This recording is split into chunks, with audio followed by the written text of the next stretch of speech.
الحمدللہ رب العالمین والصلاة والسلام علی رسولہ الکریم محمد وعلی آلہ واصحابہ اجمعین وعلی من تبعہم بإحسان الی یوم الدین۔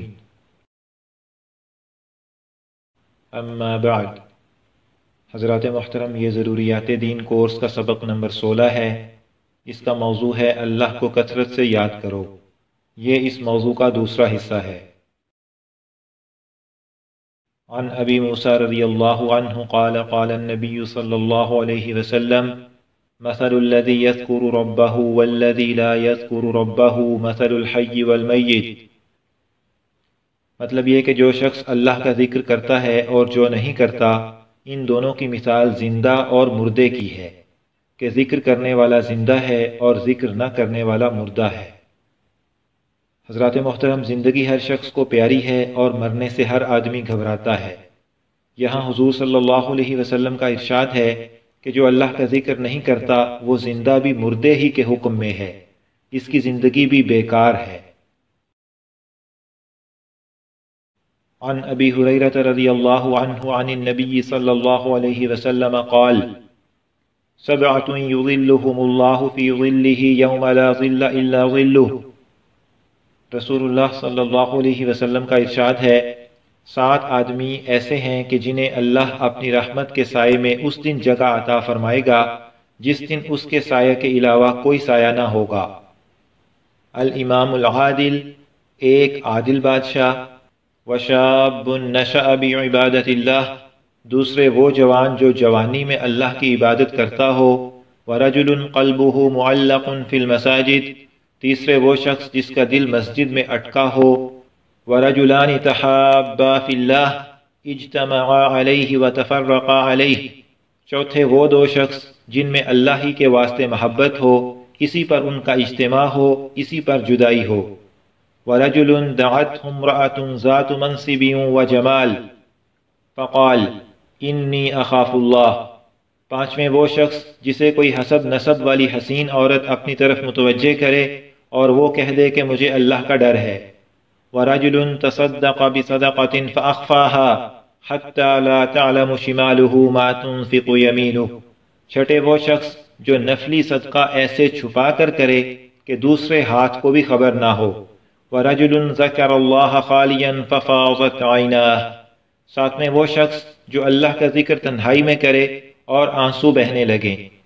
آنسو بہنے کا یہ مطلب بھی ہو سکتا ہے کہ گناہوں کو یاد کر کے رونے لگے، اور یہ مطلب بھی ہو سکتا ہے کہ اللہ تعالیٰ کی ملاقات کے شوق میں آنسو نکلنے لگیں۔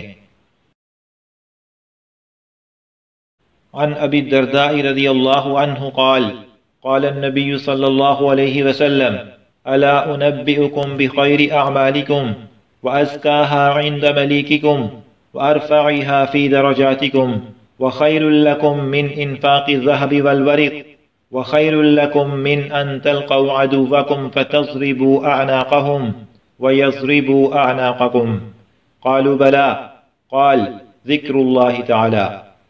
حضور صلی اللہ علیہ وسلم نے ایک دفعہ صحابہ رضی اللہ عنہم سے ارشاد فرمایا، کیا میں تم کو ایسی چیز نہ بتاؤں جو تمام اعمال میں بہترین ہے اور تمہارے مالک کے نزدیک سب سے زیادہ پاکیزہ اور تمہارے درجوں کو بہت زیادہ بلند کرنے والی، اور سونے چاندی کو اللہ کے راستے میں خرچ کرنے سے بھی زیادہ بہتر، اور جہاد میں تم دشمنوں کو قتل کرو اور وہ تمہیں قتل کریں اس سے بھی بڑی ہوئی۔ صحابہ نے عرض کیا، ضرور بتائیں۔ آپ صلی اللہ علیہ وسلم نے فرمایا، اللہ کا ذکر۔ ذکر کو سب سے افضل عام حالت اور ہر وقت کے اعتبار سے فرمایا ہے، ورنہ وقتی ضرورت کے اعتبار سے صدقہ، جہاد وغیرہ دوسرے اعمال سب سے افضل ہو جاتے ہیں۔ محترم سامعین، اب یہاں ذکر اللہ کے بارے میں 5 اہم نکات سمجھ لیجئے۔ نمبر 1، آدمی جب شروع میں ذکر کرتا ہے تو بسا اوقات اس کی طبیعت اس میں نہیں لگتی، مشقت ہوتی ہے، جی گھبراتا ہے۔ اس کا حل یہ ہے کہ اس مشقت کو برداشت کر کے ذکر کرتا رہے، گھبرا کر چھوڑے نہ۔ آہستہ آہستہ اس کی عادت ہو جائے گی اور پھر اللہ کا ذکر طبیعت میں ایسا رچ بس جائے گا کہ چھوڑے نہ چھوٹے گا۔ اور ہر نئے کام میں ایسا ہی ہوتا ہے۔ مثال کے طور پر بچہ جب شروع میں نماز پڑھنے لگتا ہے تو بہت مشقت اٹھا کر پڑھتا ہے، لیکن پڑھتے پڑھتے عادت ہو جاتی ہے، اور پھر ایسا وقت بھی آتا ہے کہ اگر یہ کہا جائے کہ لاکھ روپیہ لے لو اور نماز چھوڑ دو تو وہ نہیں چھوڑے گا۔ بس ایسے ہی ہمیں بھی ہمت سے کام لے کر ذکر کرتے رہنا ہے، چاہے طبیعت الجھے یا سلجھے، رفتہ رفتہ جی لگنے لگے گا انشاءاللہ تعالی۔ نمبر 2، ذکر کے دوران ادھر ادھر کے خیالات آئیں تو ان سے بھی پریشان نہ ہوں، بس اپنے اختیار سے کوئی اور بات نہ سوچیں۔ غیر اختیاری طور پر جو خیالات آئیں ان سے نہ گھبرائیں، اور اپنا دھیان ذکر کی طرف بار بار کرتے رہیں، ثواب انشاءاللہ پورا ملے گا۔ بلکہ غیر اختیاری خیالات کی وجہ سے جو تکلیف ہوتی ہے اس پر بھی اجر ملے گا انشاءاللہ۔ وساوس کا لانا برا ہے، نہ کہ آنا۔ نمبر 3، انفرادی طور پر اونچی آواز سے ذکر کرنا جائز ہے، لیکن شرط یہ ہے کہ آواز بہت زیادہ اونچی نہ ہو، کسی کو تکلیف نہ ہو اور ریا کے طور پر نہ ہو۔ نمبر 4، صوفیہ کرام نے ذکر کے بعض خاص طریقے بتائے ہیں، جیسے مثلا ایک طریقہ ضرب لگا کر ذکر کرنا ہے۔ اس کا مطلب یہ ہے کہ جب لا الہ کہے تو بدن کو ذرا دائیں طرف لے جائے، اور جب الا اللہ کہے تو بائیں طرف لے آئے، اور الا اللہ کا حمزہ سختی سے زور ڈال کر ادا کرے۔ دوسرا طریقہ پاس انفاس کا ہے۔ اس کا مطلب یہ ہے کہ سانس اندر جائے تو اس کے ساتھ بھی اللہ کا ذکر کرے، اور سانس باہر آئے تو اس کے ساتھ بھی اللہ کا ذکر کرے۔ اس طرح اور بھی کچھ طریقے ہیں۔ ان سب طریقوں کا مقصد ذکر کو آسانی کے ساتھ دل میں پختہ کرنا ہے، اور یہ سب طریقے علاج کے درجے میں ہیں۔ جیسے مثلا ہم بخار کے لیے پیناڈول لیتے ہیں، کھانسی کے لیے ایسیفائل سیرپ لیتے ہیں، بس یہ طریقے بھی اسی درجے میں ہیں۔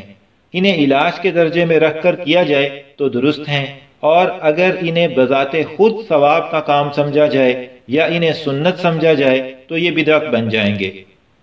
نمبر 5، اگر کسی وقت ہم زبان سے ذکر نہ کر سکیں لیکن نیکی کے کام میں لگے ہوئے ہوں، یا دنیا کا کوئی جائز کام اچھی نیت سے کر رہے ہوں، تو یہ بھی اللہ کے ذکر ہی کی ایک صورت ہے۔ حضرات محترم، اب ذکر میں انہماک کا ایک واقعہ سنیے۔ جامعہ اشرفیہ لاہور کے بانی حضرت مفتی محمد حسن رحمہ اللہ کی ٹانگ کاٹنے کا آپریشن تھا۔ ڈاکٹروں نے عرض کیا کہ آپ کو بے ہوش کرنا پڑے گا۔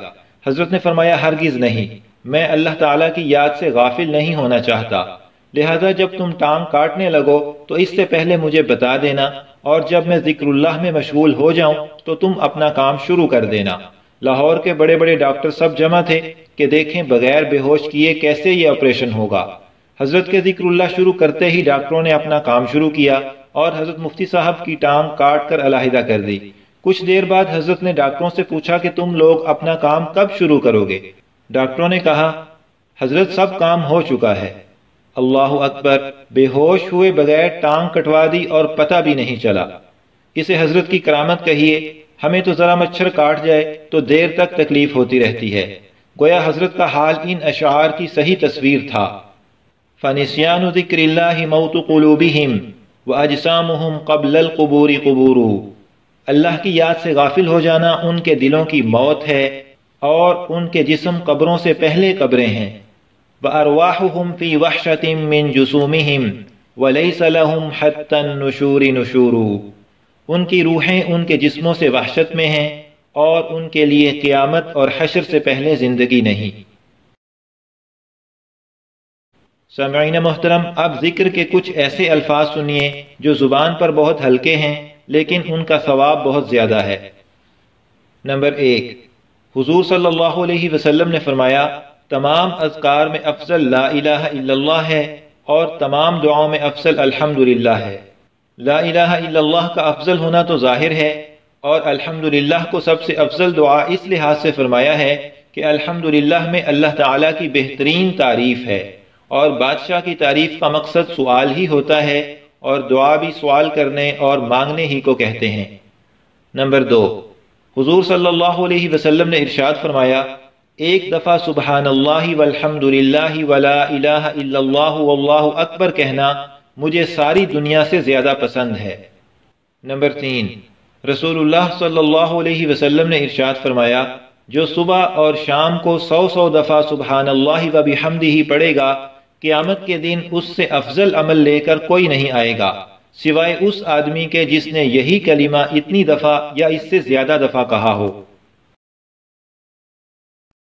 نمبر 4، حضور اکرم صلی اللہ علیہ وسلم سے پوچھا گیا کہ کون سا کلام سب سے افضل ہے، تو آپ صلی اللہ علیہ وسلم نے فرمایا جو کلام اللہ تعالیٰ نے فرشتوں کے لیے منتخب فرمایا، یعنی سبحان اللہ و بحمدہ۔ سبحان اللہ و بحمدہ کا مطلب ہے اللہ کی پاکی اور اس کی تعریف کے ساتھ۔ ان چاروں احادیث سے مجموعی طور پر یہ بات معلوم ہوئی کہ یہ سب کلمے دوسرے سب کلموں سے افضل ہیں۔ نمبر 5، رسول اللہ صلی اللہ علیہ وسلم نے ارشاد فرمایا 2 کلمے رحمان کو پیارے ہیں، زبان پر ہلکے ہیں، ترازو میں بھاری ہیں، سبحان اللہ و بحمدہ، سبحان اللہ العظیم۔ اللہ کی پاکی اور اس کی تعریف کے ساتھ، اور اللہ عظیم الشان کی پاکی۔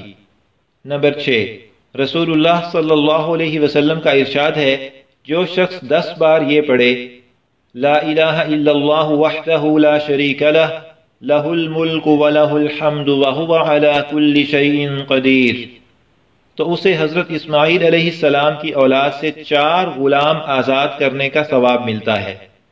ترجمہ ان الفاظ کا یہ ہے، اللہ کے سوا کوئی معبود نہیں، وہ اکیلا ہے، اس کا کوئی شریک نہیں، اسی کی حکومت ہے اور اسی کی تعریف ہے اور اسے ہر چیز پر قدرت ہے۔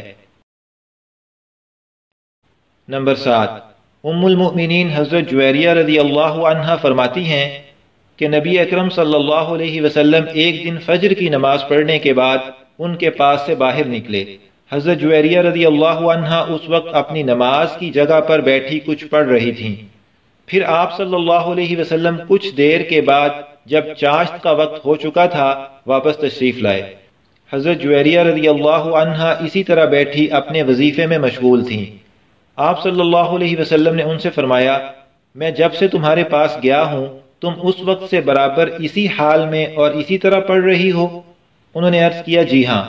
آپ صلی اللہ علیہ وسلم نے ان سے فرمایا تمہارے پاس سے جانے کے بعد میں نے 4 کلمے 3 بار کہے، اگر وہ تمہارے اس پورے وظیفے کے ساتھ تولے جائیں جو تم نے آج صبح پڑھا ہے تو ان کا وزن بڑھ جائے گا۔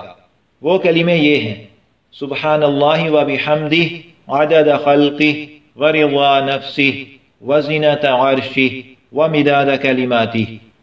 اللہ کی پاکی اور اس کی تعریف کے ساتھ، اس کی ساری مخلوقات کی تعداد کے برابر اور اس کے عرش عظیم کے وزن کے برابر اور اس کی ذات پاک کی رضا کے مطابق اور اس کے کلموں کی مقدار کے مطابق۔ نمبر 8، حضرت ابو ذر رضی اللہ عنہ فرماتے ہیں کہ مجھے رسول اللہ صلی اللہ علیہ وسلم نے نصیحت کی تھی کہ لا حول ولا قوت الا باللہ کثرت سے پڑھا کرو، کیونکہ یہ جنت کے خزانوں میں سے ایک خزانہ ہے۔ جنت کے خزانوں میں سے ہونے کا مطلب یہ ہے کہ یہ کلمہ بہت قیمتی ہے، جو اسے اخلاص سے پڑھے گا اس کے لیے آخرت میں بہت بڑا اجر و ثواب محفوظ کر دیا جائے گا جو اسے ملے گا۔ لا حول ولا قوت الا باللہ کا مطلب یہ ہے کہ گناہ سے بچنا اور نیکی کرنا اللہ تعالیٰ کی مدد اور توفیق کے بغیر نہیں ہو سکتا۔ محترم سامعین، ان اذکار میں سے جو خاص وقت کا ذکر ہے اس کی بھی ہمیں عادت بنانی چاہیے، اور اس کے علاوہ ان آسان اور ہلکے پھلکے اذکار میں سے بھی کوئی نہ کوئی ذکر ہماری زبان پر ہر وقت جاری رہنا چاہیے، کوئی وقت اس سے خالی نہ جائے، اور اللہ تعالیٰ کی یاد سے ہمارے دل کا یہ حال ہو جائے، دل میرا ہو جائے ایک میدان ہو، تو ہی تو ہو، تو ہی تو ہو، تو ہی تو۔ یہاں پر ضروریات دین کورس کا سبق نمبر 16 مکمل ہوا۔ انشاءاللہ تعالی سبق نمبر 17 کا موضوع ہوگا اجتہاد اور تقلید کی آسان تشریح۔ اللہ تعالیٰ سے دعا ہے کہ ہمیں کثرت سے ذکر کی توفیق دیں، آمین۔